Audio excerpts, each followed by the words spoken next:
Prove करना है ये इर्रेशनल है। तो 9th क्लास में हमने क्या स्टडी किया था? प्लॉट करना स्टडी किया था इर्रेशनल नंबर को नंबर लाइन पे। ठीक है, तो अभी क्या कर रहे हैं हम? इर्रेशनल नंबर अब प्रूव करेंगे। 9th में प्रूव नहीं किया था, अब 10th क्लास में प्रूव करना सीखेंगे। इसको प्रूव करने से पहले हम क्या करेंगे, एक थ्योरम को समझेंगे। थ्योरम क्या है? थ्योरम क्या है? थ्योरम है if p is a prime, if p is prime number, p divide if p is a prime, if रहने दो, p is a prime number, if p divides a square, then it divides a also। ठीक, a क्या है? Positive integer है। ठीक है, तो theorem क्या है कि p एक प्राइम नंबर है, p डिवाइड करता है a स्क्वायर को, तो p a को भी डिवाइड करेगा। और a क्या है? पॉजिटिव नंबर है। a क्या है? पॉजिटिव इंटीजर है। a क्या है? Positive integer. ठीक, इसको लेट बोल सकते हैं। Let p is prime number, p कोई प्राइम नंबर है और p अगर a स्क्वायर को डिवाइड करता है कंप्लीटली, जैसे a मान लो है मेरा 25, ठीक है, 25 a मेरा था, मान लो पॉजिटिव इंटीजर है ना a, तो मैंने मान लिया सपोज 5 है, पॉजिटिव इंटीजर हो गया। अब a स्क्वायर क्या हो जाएगा? 25 हो जाएगा। अब p डिवाइड करता है 25 को, p मान लेते हैं, let p is equal to 5। 5 क्या है? प्राइम नंबर है। तो 25 को अगर ये 5 डिवाइड करता है तो ये a को भी करेगा, तो 5 को भी कर रहा है ना, तो प्रूव तो हो गया। अच्छा, लेकिन इसको और थोड़ा अच्छे से प्रूव करते हैं। ये तो एग्जांपल देके प्रूव किया, इसका प्रूफ कैसे होगा? सपोज a स्क्वायर, a के फैक्टर्स मान लो हैं, लेट किसी भी कंपोजिट नंबर को हम किस में लिख सकते हैं, किसकी टर्म्स में लिख सकते हैं? प्राइम के प्राइम फैक्टर्स होते हैं उसके। तो अब ये भी पॉजिटिव इंटीजर है, कंपोजिट भी हो सकता है, दूसरा भी हो। अगर कंपोजिट नहीं होगा तो भी प्राइम के फैक्टर्स होंगे, कंपोजिट है तो भी प्राइम के फैक्टर्स होंगे। तो ये क्या हो जाएगा? मान लो इसके फैक्टर्स हैं p1, p2 एंड pn। ठीक, ये इसके फैक्टर्स हैं, prime factors of this positive integer a। ठीक है, अब a square, therefore a square के क्या हो जाएंगे फैक्टर्स? p1, p2, pn, और दोबारा से यही आएंगे p1, p2, pn। और ये p1, p2 जो है जरूरी नहीं डिस्टिंक्ट हो, सेम भी हो सकते हैं। ठीक है, कोई भी नंबर हो, जैसे मान लो 8 है तो 2 इंटू 2 ही तो हुआ, तो रिपीट हो गया ना। तो इसको मैंने p1, p2, p3 जो बोला है ये सेम भी हो सकते हैं। ठीक, तो अब ये कोई पॉजिटिव इंटीजर था और ये इसके प्राइम फैक्टर्स हो गए। इस पॉजिटिव इंटीजर के स्क्वायर के फैक्टर्स क्या हो जाएंगे? ये वाले, इसको लिख सकते हैं p1, p2, p1 का स्क्वायर, p2 का स्क्वायर, pn का स्क्वायर। तो इसके भी फैक्टर क्या हुए? p1, p2 ही हुए। Factors of, prime factors of a square are also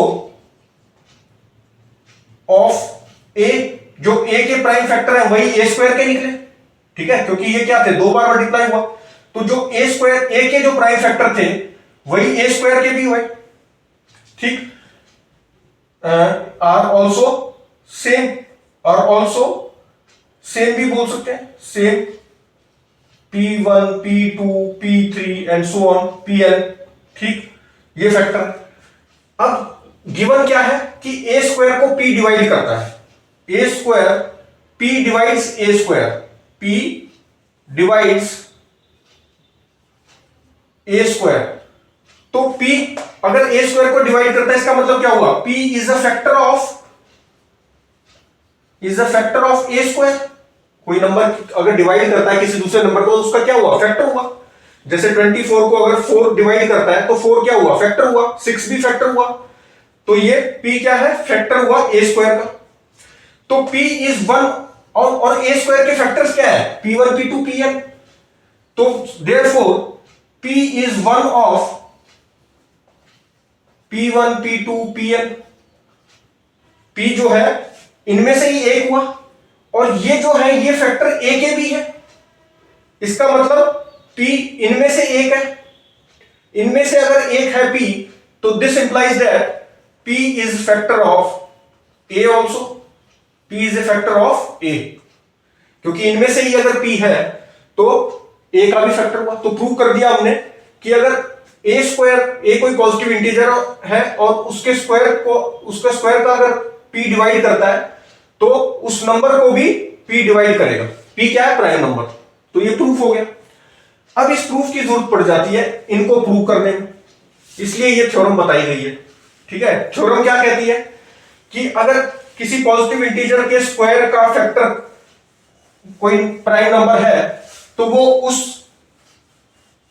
number का भी फैक्टर होगा जिसका स्क्वायर लिया गया है, जिसके स्क्वायर का फैक्टर है। ठीक है, मतलब स्क्वायर का अगर कोई फैक्टर है, पॉजिटिव इंटीजर के स्क्वायर का अगर फैक्टर है तो उस पॉजिटिव इंटीजर का भी वो फैक्टर होगा। ठीक, अब देखो कैसे प्रूव करते हैं। √3, अब मान लेते हैं √3 रेशनल है। ठीक है, उल्टा लेके चलते हैं, एज्यूम करते हैं √3 रेशनल है। तो √3 अगर रेशनल है तो इसको मैं a/b की फॉर्म में लिख सकता हूं। ठीक है, a और b जो है मैंने को प्राइम लिए हैं, को प्राइम। ठीक है, कि इनका खुद कोई फैक्टर नहीं है। जैसे मान लो 4 को मैं लिख सकता हूं 16/4 भी लिख सकता हूं ना, तो इनमें तो कॉमन फैक्टर हो गया, इसका फैक्टर 4 है, इसका भी फैक्टर 4 है, तो दोनों को 4 से डिवाइड कर दूं तो क्या आएगा, 4/4:1। तो लेकिन इनका कोई कॉमन फैक्टर नहीं है other than the number itself and 1। ठीक, तो इसी तरह ये को प्राइम हो जाएंगे। तो इसी तरह हमने ये वाली चीज ली है, a/b की को प्राइम है। ठीक, तो a और b का कोई कॉमन फैक्टर नहीं है। ठीक है, ये इसलिए को प्राइम है। तो मान लेते हैं कि ये रेशनल नंबर है।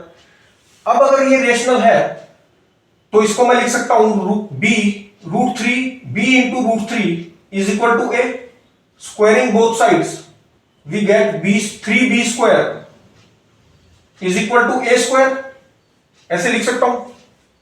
अच्छा, अब यहां से क्या पता चल रहा है कि 3 जो है 3 is a factor of a square। भाई अगर कोई नंबर 12 है वो इक्वल टू 3 into 4 लिखा है तो 3 और 4 क्या होते हैं, फैक्टर है 12 के। इसी तरह a स्क्वायर के फैक्टर क्या हुए, 3 और b स्क्वायर। तो 3 is a factor of a square मिल गया। अब जो हमने थ्योरम प्रूव की थी उसके अकॉर्डिंग क्या है कि अगर 3 ये क्या है, प्राइम नंबर है और ये पॉजिटिव इंटीजर। ठीक, 3 is a factor of a square है, तो इसका this implies that 3 is a factor of a also. ठीक है, a का भी फैक्टर होगा। यही तो थ्योरम की थी हमने कि किसी नंबर के स्क्वायर का अगर कोई फैक्टर है प्राइम नंबर तो वो प्राइम नंबर उस नंबर का भी फैक्टर होगा। ठीक, तो 3 is the factor of a also according to the theorem prove. तो 3 जो है a का भी फैक्टर हुआ। अच्छा, अब क्या, अगर 3 a का फैक्टर है तो a को लिख सकते हैं हम 3c, where c is an integer। ठीक, तो a को 3c लिखा जा सकता है। अब इसको यहां पे पुट कर दूं अगर मैं तो क्या बन जाएगा, a स्क्वायर हो गया 9c स्क्वायर। ठीक, तो b स्क्वायर क्या हो गया, this implies that b square is equal to 3c square. अब इससे क्या बोल सकता हूं मैं कि 3 is a factor of b square. b square का फैक्टर हुआ ना 3, जैसे ये समझाया था। तो अब थ्योरम के हिसाब से क्या बोल सकता हूं, if 3 the prime number is a factor of b square, this implies that according to theorem कि 3 is also a factor of b। तो b का भी फैक्टर 3 हो गया। ठीक, लेकिन यहां तो हमने ये को प्राइम लिए थे, हमने ये माना था कि इनका कोई फैक्टर नहीं है। तो ये तो 3 कॉमन फैक्टर मिल गया a का और b का, तो ये तो कॉन्ट्राडिक्शन आ गई। तो कॉन्ट्राडिक्शन आ गई तो हमारी जो अजम्पशन थी कि √3 एक रेशनल नंबर है, दैट इज रॉन्ग। ठीक है, क्योंकि हमने तो ये माना था ना ये को प्राइम है, लेकिन ये तो एक फैक्टर निकल आया। तो फैक्टर अगर निकल आया तो हमारी एजम्पशन जो थी रेशनल नंबर की √3 इज इक्वल टू a/b, तो ये गलत हो गई। तो इसका मतलब √3 क्या हुआ, इररेशनल। ठीक, इसी तरह हम √2 को भी प्रूव कर सकते हैं बिल्कुल सेम वे से। ठीक है, यहां पर क्या आ जाएगा, √2 लिख दो। ठीक, यहां पर क्या करोगे, 2b² हो जाएगा ये, और ये क्या हो जाएगा, ये 4 आ जाएगा। इधर 2 is a factor of a², तो this implies that 2 is a factor of a also. ठीक, तो a इज इक्वल टू क्या लिख सकता हूं मैं, 2c हो जाएगा, और इसीलिए ये 4c² हो गया। और फिर यहां से b² को क्या लिख सकते हैं हम, 2c²। तो 2 is a factor of b², this implies that 2 is a factor of b also. इसी तरह 2 is a factor of a, और ये सब इस तरह से कर लेंगे। ठीक, अब सेकेंड पार्ट है 3√2, इसको कैसे करोगे, प्रूव कि ये इरेशनल है। इसको ही मान लो 3√2 जो है वो रेशनल है, और a/b में लिखा है where a and b are coprime. ठीक, कि इनका कोई कॉमन फैक्टर नहीं है। ठीक, अब इसको रीअरेंज करें तो कैसे लिखेंगे, √2 इज इक्वल टू a/3b, ऐसे लिख सकता हूं मैं। अब √2 में पहले ही प्रूव कर चुका हूं, जैसे √3 किया था, इज इरेशनल। ठीक, इसको मैं इरेशनल प्रूव कर चुका हूं। लेकिन अगर a/b एक रेशनल नंबर हमने इसको माना है रेशनल, तो रेशनल नंबर को अगर मैं 3 से डिवाइड करूं तो ये चीज भी तो रेशनल हुई। अगर ये रेशनल थी क्योंकि हमने इसको रेशनल माना, तो ये रेशनल है तो ये भी रेशनल हुआ। लेकिन √2 तो इरेशनल होता है, जो पहले प्रूव किया उसके अकॉर्डिंग, तो irrational can not be rational, तो कॉन्ट्राडिक्शन आ गई। तो ये कॉन्ट्राडिक्शन क्या है कि ये इरेशनल हुआ जबकि ये इसके हिसाब से तो रेशनल था, तो कॉन्ट्राडिक्शन आ गई। इसका मतलब ये जो नंबर हमने माना है ये रेशनल नहीं था, ये क्या था, इरेशनल। इसी तरह से अब दूसरा करते हैं, 5 - √3 है, इसको भी मान लो रेशनल है और कोप्राइम, ए और बी क्या है, कोप्राइम, और रेशनल की फॉर्म में लिख दिया, एज्यूम कर लिया ये रेशनल है, and a and b are coprime numbers. ठीक, कोप्राइम मतलब कोई इनका कॉमन फैक्टर नहीं है। अच्छा, अब कैसे करेंगे, अब 5 - √3 हो गया, तो √3 को क्या लिख सकते हैं, √3 इज इक्वल टू 5 - a/b, ऐसे लिख सकता हूं। अब ये एक रेशनल नंबर है, ये इंटीजर है, और ये एक रेशनल नंबर है, तो इंटीजर माइनस रेशनल कोई भी नंबर अगर मैं करूं तो रिजल्ट क्या आएगा, रेशनल ही आएगा। क्योंकि हम भी पहले ही पढ़ चुके हैं कि रेशनल प्लस रेशनल रेशनल मिलता है, रेशनल माइनस रेशनल रेशनल मिलता है, इंटीजर भी तो रेशनल ही होता है। तो रेशनल माइनस रेशनल क्या हुआ, रेशनल मिला, तो ये एक रेशनल नंबर था ही, और ये इंटीजर माइनस ये करूं तो ये भी मेरा क्या आना चाहिए, rational. But we have already proved, यहां पर हमने प्रूव कर दिया था कि √3 क्या है, इरेशनल, तो कॉन्ट्रडिक्शन आ गई ना। इसका मतलब आवर अजम्पशन कि ये नंबर रेशनल है इज रॉन्ग, तो ये क्या हो गया, इरेशनल। तो इस तरह से हम प्रूव करते हैं। √3 √2 इनको अलग तरह से प्रूव किया गया थ्योरम की मदद से, और जो बाकी हैं उनको इनकी हेल्प ली गई है कि ये √2 √3 रेशनल थे, तो इसलिए ये भी रेशनल है। तो this is all about chapter, this is end of chapter 1 real numbers in class 10th। और करेंगे नेक्स्ट वीडियो में, नेक्स्ट चैप्टर स्टार्ट करेंगे।